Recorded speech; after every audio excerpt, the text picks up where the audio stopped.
Shalom, selamat pagi buat anak-anak yang hebat-hebat.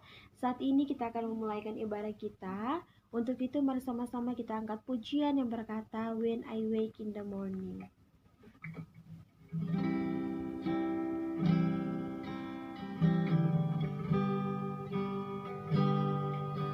When I wake in the morning, I will sing, I love you. I love you. As I close my eyes to sleep at night, I will worship you. I love you, Jesus. I love you. I love you. I love you, Jesus. I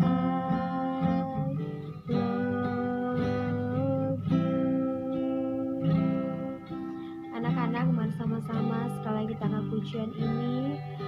When I wake in the morning, I will sing, I love you. I love you. As I close my eyes to sleep at night, I will worship you, worship you.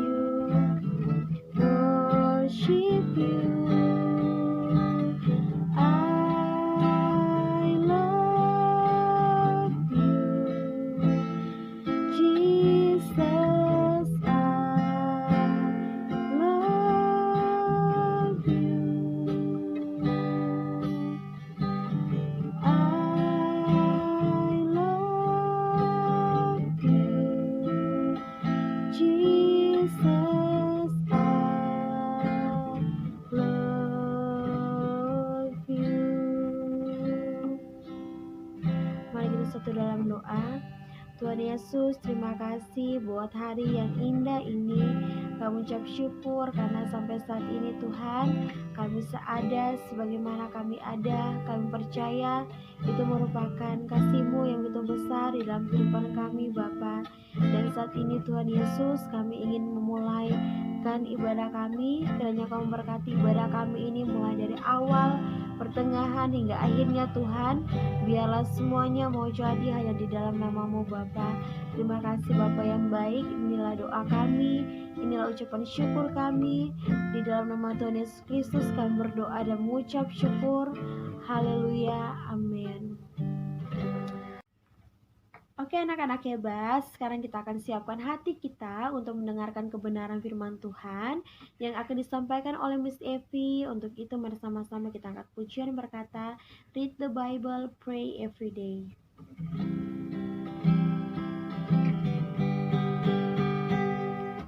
Read the Bible, pray every day, pray every day, pray every day. Read the Bible, pray every day if you want to grow.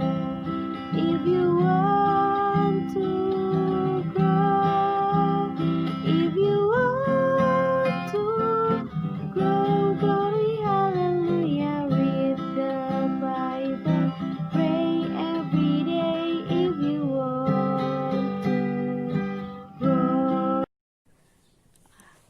Anak-anak yang diberkati Tuhan, sebelum kita mendengarkan kebenaran firman Tuhan, mari kita berdoa. Kita berdoa. Tuhan Yesus yang baik, terima kasih untuk kesempatan kami boleh terus menikmati kasih-Mu. Dan kami bersyukur untuk hari ini Engkau boleh memberikan kami waktu menikmati hari kedua di bulan ke-11 di tahun 2020 ini dengan kesehatan, dengan kekuatan, dengan nafas hidup yang daripadamu. Kami bersyukur, kami boleh menaikkan pujian dan penyembahan kami. Dan di saat ini kami akan mendengarkan kebenaran firman-Mu. Berkatilah setiap kami supaya firman yang kami dengarkan boleh tersimpan dalam hati kami dan boleh kami lakukan dalam kehidupan kami, sehingga kami boleh jadi anak-anak yang siap bawa terang bagi orang-orang di sekeliling kami.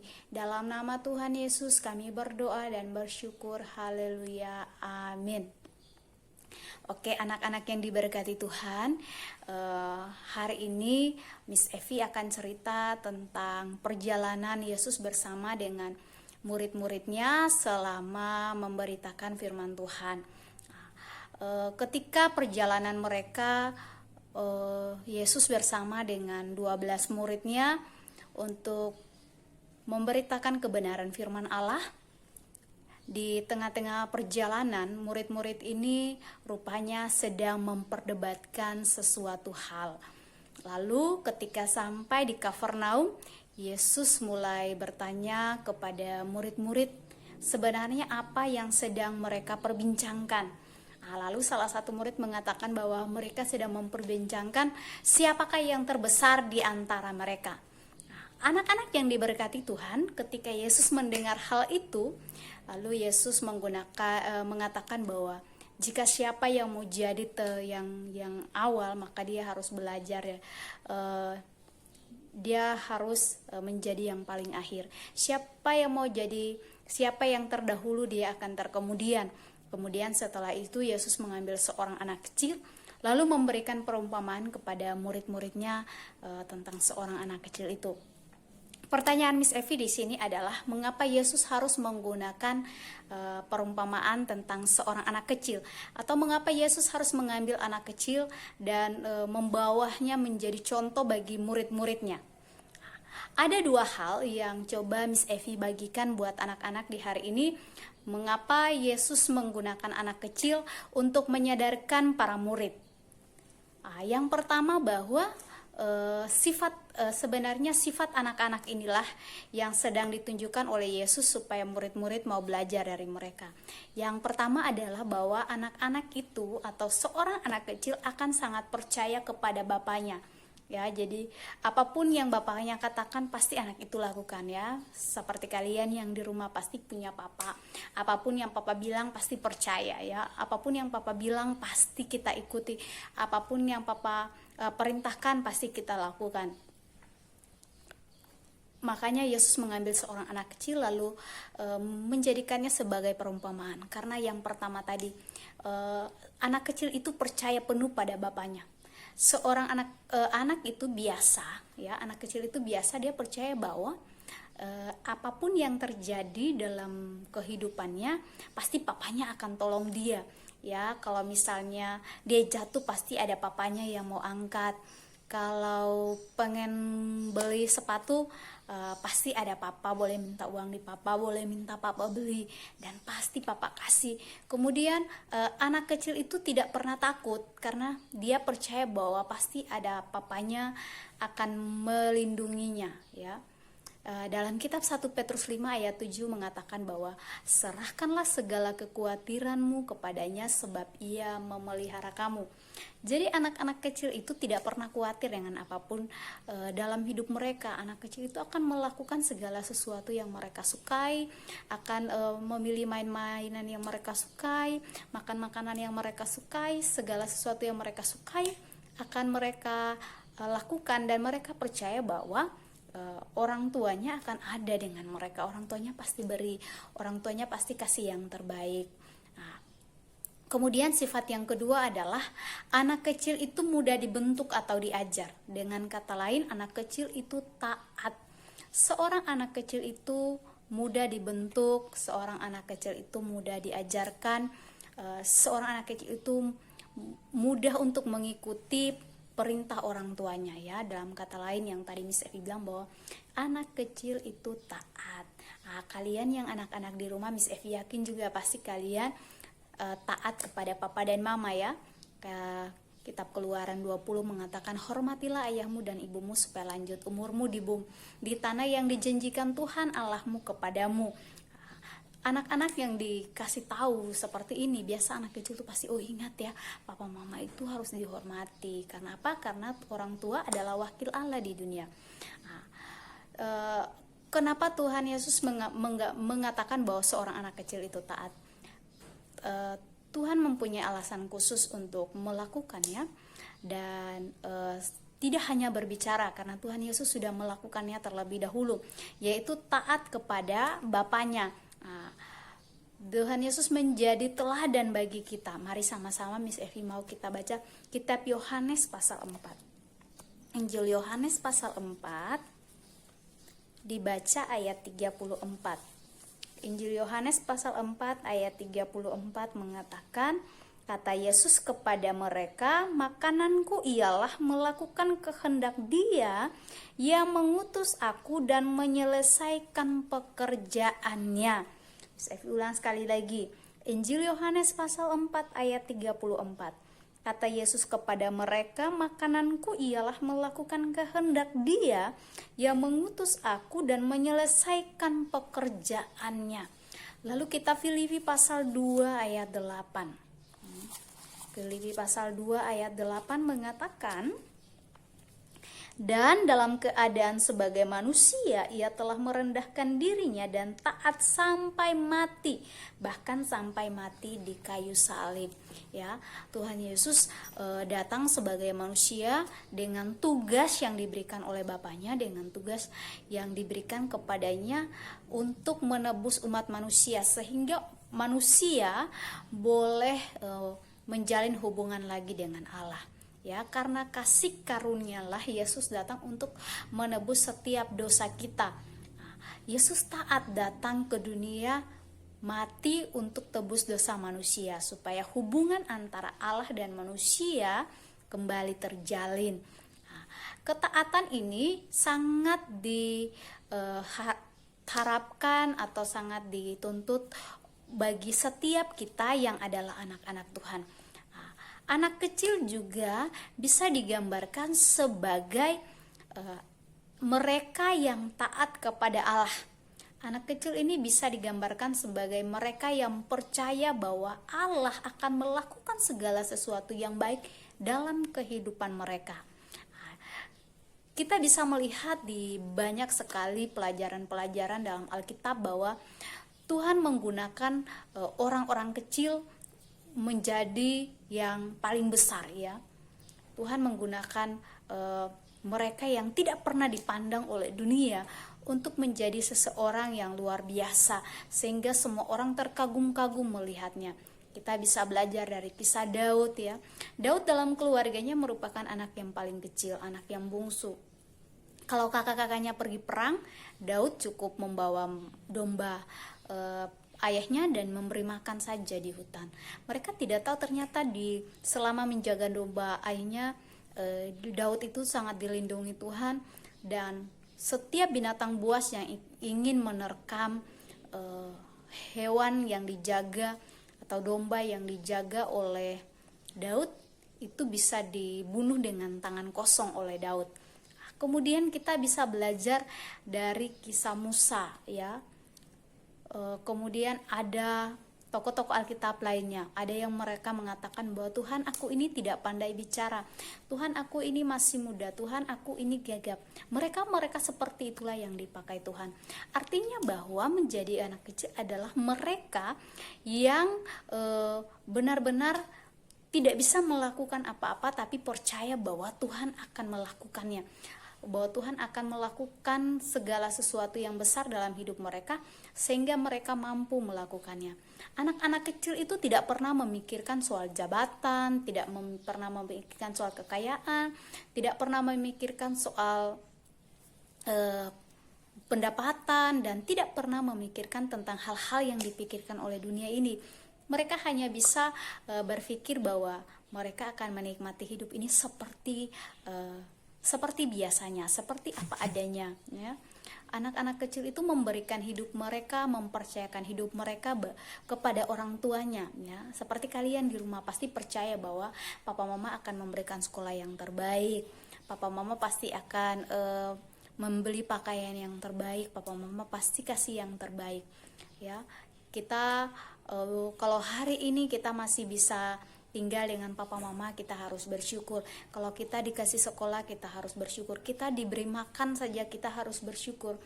Tempat tinggal kita harus bersyukur. Kenapa? Karena di luar sana ada masih banyak anak-anak yang belum bisa menikmati kasih itu, seperti punya rumah, makan 3 kali sehari, makan makanan yang sehat, ya, dan boleh menikmati waktu untuk bersekolah, bermain, dan sebagainya. Sehingga di hari ini Miss Evi mau kalian juga belajar dari kisah bahwa kalian itu anak kecil, kalian itu anak-anak yang siap dipakai untuk jadi terang bagi orang lain. Kalian itu anak-anak yang mau dibentuk Tuhan menjadi pribadi-pribadi yang suatu saat nanti akan menjadi pemimpin-pemimpin besar, pemimpin-pemimpin yang taat pada Tuhan, sehingga kita bisa menikmati bagaimana kasih Allah akan ada terus dalam kehidupan kita, dalam negara kita, bahkan dalam dunia ini, ya. Lalu anak-anak yang diberkati Tuhan, anak-anak kecil yang digambarkan dalam kitab Markus 9 juga ini menggambarkan tentang umat kesayangan Allah, tentang kesederhanaan, tentang kejujuran, dan tentang ketulusan, ya. Jadi kita harus tetap taat kepada Allah kita, kepada Tuhan kita. Kita harus taat karena Tuhan Yesus lebih dulu taat, mengajarkan ketaatan itu kepada kita, ya. Mari Miss Evi ajak sekali lagi kita baca firman Tuhan dalam kitab Ayub pasal 5 ayat 17. Kitab Ayub pasal 5 ayat 17. Ayub pasal 5 ayat 17 begini firman Tuhan. Sesungguhnya berbahagialah manusia yang ditegur Allah, sebab itu janganlah engkau menolak didikan yang maha kuasa. Jadi anak-anak yang diberkati Tuhan harus tetap taat, ya. Percaya saja bahwa Tuhan akan tetap menolong kita dalam situasi dan kondisi apapun, ya. Tetap berdoa. Miss Evi percaya karena kalian terus berdoa untuk pandemi COVID-19, ya. Walaupun masih ada di Indonesia, tapi tetap doakan terus supaya segera selesai. Lalu sekolah boleh jalan lagi, ya. Berdoa karena sekolah Manggala sedang dalam perencanaan untuk masuk sekolah kembali, supaya persiapan dapat berjalan dengan baik, dan selama belajar di sekolah tidak ada lagi yang sakit. Oke, sebelum Miss Evi tutup firman Tuhan ini, mari kita baca kembali dalam kitab Markus pasal 9 ayat 33 sampai 37. Demikian firman Tuhan.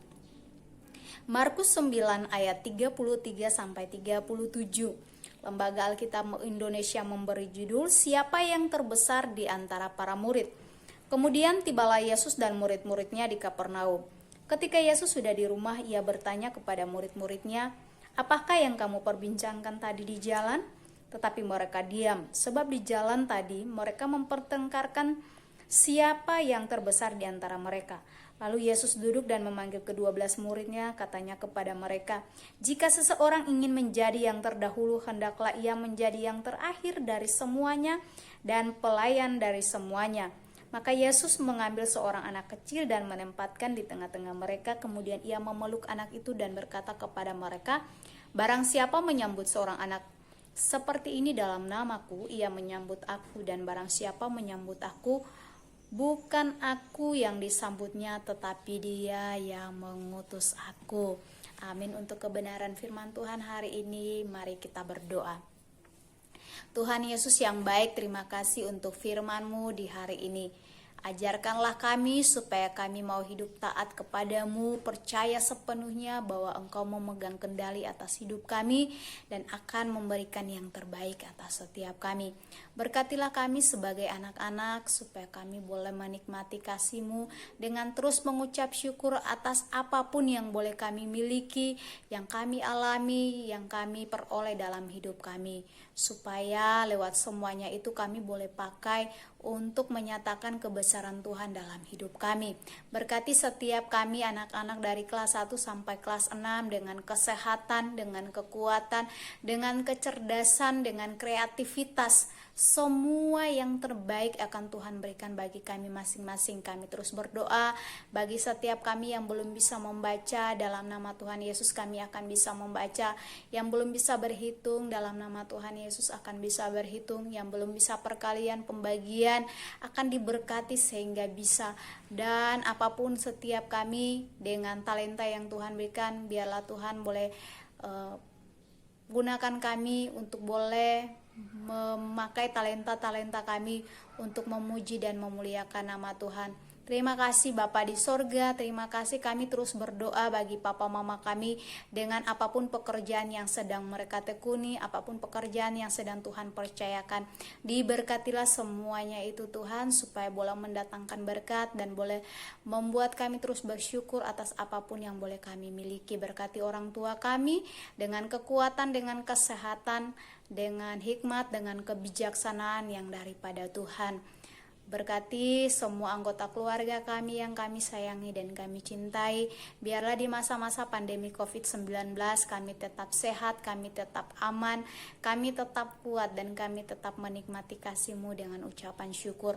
Berkatilah Indonesia secara khusus di tengah-tengah pandemi COVID-19 ini. Biarlah para dokter, perawat, dan tenaga medis lainnya boleh bekerja dengan baik, boleh diberkati tangan-tangan mereka supaya lewat pelayanan mereka ada banyak pasien yang akan sembuh dan Indonesia akan kembali menikmati hidup normal seperti biasanya. Berkatilah Halmahera Utara di tengah-tengah persiapan-persiapan untuk pilkada di bulan Desember. Biarlah semua kami boleh sama-sama menikmati kedamaian, mencintai kerukunan, dan bersikap positif supaya tidak ada perselisihan, tidak ada pertentangan, tetapi pesta demokrasi boleh berjalan dengan baik dan boleh dilakukan dengan penuh ucapan syukur. Diberkatilah setiap mereka yang ada supaya boleh pemimpin-pemimpin kami ini boleh terus menjadi pemimpin-pemimpin yang takut akan Tuhan. Keamanan, kesehatan, pendidikan, semuanya kami serahkan dalam tangan-Mu yang penuh kasih. Sekolah Manggala Perkasa secara khusus mulai dari kepala sekolah, guru, tenaga administrasi, sarana prasarana, semuanya diberkati dalam nama Tuhan supaya boleh semuanya tetap ada dalam penyertaan dan perlindungan Tuhan, melakukan semua tugas dan tanggung jawab dengan takut akan Tuhan. Dalam nama Tuhan Yesus kami berdoa, menyerahkan setiap aktivitas kami sepanjang hari ini, biarlah diberkati oleh Tuhan. Haleluya, amin.